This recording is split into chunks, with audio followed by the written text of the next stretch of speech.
Hi, I am sorry Ayyappa, நான் உள்ள வந்தா என்னப்பா. இந்த சாங் தான் இப்போ ட்ரெண்டிங்காக இருக்குது. அது என்ன சாங் அப்படின்னா, அது ஒன்றும் புதிய சாங்லாம் இல்லைங்க. 5 வருஷம் பழைய சாங். 5 வருஷத்துக்கு முன்னாடி பாடின பாட்டு இப்போ ட்ரெண்ட் ஆகுது. ஏன் திடீர்னு அந்த பாட்டு மேலே இந்த மக்களுக்கு என்ன அக்கறை அப்படின்னு பார்த்தீங்கன்னா, இப்போ சபரிமலை சீசன் ஆரம்பிச்சிருக்கு. இந்த சீசனை ஒட்டி மக்களை பதட்டத்திலேயே வைக்கணுங்கிறதுக்காக ஒரு விஷயத்தை திடீர்னு பூம் பண்ணுறாங்க.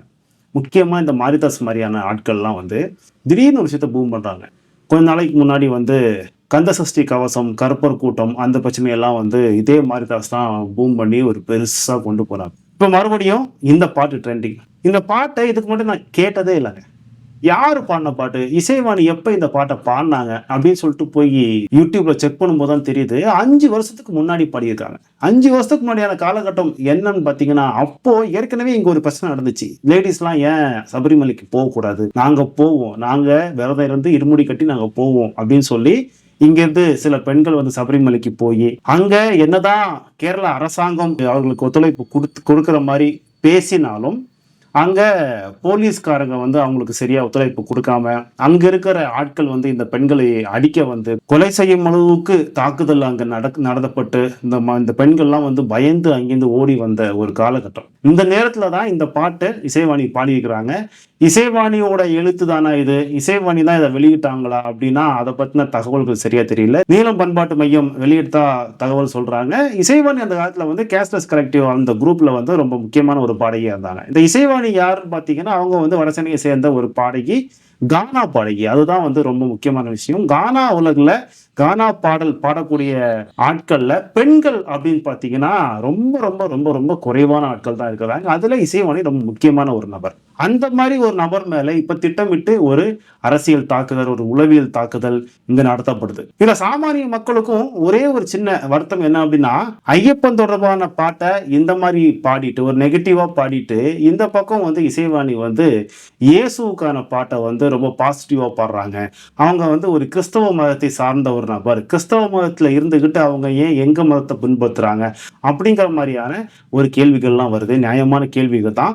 நிச்சயமா கடவுள் இல்லை அப்படின்னு சொல்றாங்க, ஒருத்தவங்க சொல்றாங்க எனக்கு கடவுள் நம்பிக்கை இல்லைன்னு சொல்றாங்க, அல்லது கடவுள் சம்பந்தப்பட்ட ஏதோ ஒரு விஷயத்த சொல்றாங்க அப்படின்னா அது எல்லா கடவுள்களுக்கும் ஒரே மாதிரி இருக்கணும், ஒரே நேர்கோட்டில் இருக்கணும். அதை தவிர்த்துக்கிட்டு ஒரு கடவுளை உயர்த்தியும் ஒரு கடவுளை தாழ்த்தியும் பேசுறது அப்படிங்கிறது ஏற்றுக்கொள்ள முடியாத ஒரு விஷயம் தான். நிச்சயமாக அது வருத்தத்தக்க ஒரு விஷயம் தான். ஆனா இதை யார் இந்த பிரச்சனையை கையில் எடுக்கிறாங்க, எதுக்காக கையில் எடுக்கிறாங்க, உண்மையிலே இதனால யாருக்கெல்லாம் பிரச்சனை அப்படின்னு பாத்தீங்கன்னா 2 பேருக்கு தான். ஒன்னு லிட்ரலா பிஜேபி காரங்களுக்கு, இன்னொன்னு பாத்தீங்கன்னா யூடியூப்ல இந்த மாதிரி ஒரு கான்ட்ரவர்சி கிரியேட் பண்ணும்போது அதை பத்தின சில விஷயங்களை பேசி வியூஸ் கிரியேட் பண்றதுக்காக நாக்கம் அடிச்சுக்கிட்டு பேசுறது, நீ வந்தனா பாரு, நான் என்ன பண்றேன் பாரு, நானே உன்னை செருப்பால் அடிப்பேன் அப்படிங்கிற மாதிரியான சில வீடியோஸ்லாம் யூடியூப்ல போடுறாங்க. அப்படியாவது அவங்க வியூஸ் கிரியேட் பண்றதுக்கு, வியூஸ் அதிகப்படுத்துறதுக்கான அந்த ஒரு யுக்தியை பயன்படுத்துறாங்க. அந்த மாதிரி வீடியோஸ் போட்டாவது அவங்க வியூஸ் ஏற்றலாம், இந்த மாதிரி ஒரு கான்ட்ரவர்சி கிரியேட் பண்ணும்போது அதை நம்ம யூஸ் பண்ணிக்கலாம் அப்படின்னு பாக்குறாங்க. அது ஒரு வகையான ஒரு மனநிலை. இந்த பக்கம் நான் சொன்ன மாதிரி பிஜேபி காரங்க, RSS காரங்க ஒட்டுமொத்தமா இந்து மதத்தின் நம்பிக்கையை புண்படுத்தி விட்டார் அப்படின்னு சொல்லிட்டு பேசுறாங்க. அவங்க பேசுற விஷயங்கள் மேலோட்டமா பார்க்கும்போது நியாயமான விஷயமா இருந்தால் கூட என்னோட கேள்வி என்னன்னா, 5 வருஷமா உங்க மனம் ஏன் புண்படாம இருந்து இப்ப திடீர்னு ஏன் புண்படுது? 5 வருஷத்துக்கு முன்னாடி பாடப்பட்ட ஒரு பாடல் 5 வருஷமா யார் மனையும் புண்படுத்தாம இப்ப திடீர்னு புண்படுத்துறதுக்கான காரணம் என்ன? அப்போ 5 வருஷமா அந்த மனம் என்னவாக இருந்தது, இப்ப என்னவா மாறி இருக்குது அப்படிங்கிற கேள்வி நமக்கு எழுது. இதுக்கெல்லாம் யார் பதில் சொல்லுவாங்கன்னு தெரியல. ஆனா இதுக்கு பின்னாடி ஒளிஞ்சிருக்கிற காரணம் என்னன்னு பாத்தீங்கன்னா, 2026 எலெக்ஷன். பேசுறதுக்கு எதுவுமே இல்லை அப்படின்னா ஏதாவது ஒண்ணு பேசி மக்களை குழப்பத்திலே வச்சுக்கணும், மக்களை பரபரப்பிலே வச்சுக்கணும். அந்த ஒரு காரணத்துக்காக தான் 5 வருடங்களுக்கு முன்னால் பாடப்பட்ட ஒரு பாடலை இப்ப கொண்டு ட்ரெண்ட் பண்ணி பாருங்க. ஒரு கிறிஸ்தவ பெண், இந்த பெண்ணுக்கு திமுக ஆதரவு, ஏற்கனவே திமுக ஆதரவு நிலைப்பாடு அப்படிங்கிறதுல ஒரு பெரிய பிரச்சனை இருக்கு. ரஞ்சித்துக்கும் திமுகவும் சுத்தமா ஆகாது. கொஞ்சம் நாள் முன்னாடி ஆம்ஸ்ட்ராங் கொலை வழக்குல கூட ரஞ்சித் திமுக அரசு ரொம்ப கடுமையா விமர்சனம் பண்ணியிருந்தாரு. திமுக இணையதள செயல்பாட்டாளர் கூட ரஞ்சித் அந்த விஷயத்துல ரொம்ப கடுமையா எதிர்த்தாங்க. ரஞ்சித் தரப்புக்கும் திமுக தரப்புக்கும் அங்க இணையதளத்துல ரொம்ப பெரிய ஒரு மோதல் ஏற்பட்டுச்சு. இந்த நிலைமையில ரஞ்சித்தோடைய ஒரு குழு, ரஞ்சித்தின் ஒரு கலைக்குழுவா பார்க்கப்படக்கூடிய இந்த கேஷ்லெஸ் கலெக்டிவ் இருக்கக்கூடிய இந்த இசைவாணி 5 வருடங்களுக்கு முன்பு பாடிய பாட்டு எப்படி திமுகவோட தொடர்பு பத்தி பேசுறாங்க அப்படிங்கிறது சத்தியமா புரியலைங்க. ஆனா ஏதோ ஒண்ணு பேசணுமே அப்படிங்கிறத மட்டும்தான் பேசுறாங்க. ஒரு விஷயம் நல்லா தெரிஞ்சுக்கணும். ஏற்கனவே கருப்பர் கூட்டம் பிரச்சனையிலேயே கந்தசஷ்டி கவசம் அதை சுத்தி நடந்த நிறைய பிரச்சனைகள், இந்த வேல் வச்சு நிறைய அரசியல் பண்ணது, இது எல்லாமே பக்காவான ஒரு பொலிட்டிக்கல் ஸ்ட்ராட்டஜியா மட்டும்தான் இவங்க பண்ணிட்டு இருந்தாங்க. ஆனா அதோட அவுட்புட் என்னவா இருந்துச்சு பாத்தீங்கன்னா, அகெயின் திமுக தான் இங்க நிறைய இடங்களை வெற்றி பெற்று இங்க ஆட்சியை அமைச்சது. சோ இங்க மக்களுக்கு தெரியும் எது சரி எது தப்புன்னு தெரியும். மக்கள் நம்ம ஊர்ல தமிழ்நாட்டுல மக்கள் ரொம்ப தெளிவா இருக்கிறது இந்த பிஜேபி காரங்களுக்கு ஒரு மிகப்பெரிய தலைவலியா இருக்குது. எப்படியாவது அவங்களை குழப்பிடணும், ஏதாவது சொல்லி குழப்பிடணும், உங்கள் நம்பிக்கையை புண்படுத்துகிறார்கள் பாருங்கன்னு சொல்லி திரும்ப திரும்ப திரும்ப திரும்ப எதையாவது பேசிக்கிட்டே இருக்கணுங்கிற அந்த ஒரு கட்டாயம் அவர்களுக்கு இருந்துகிட்டே இருக்குது.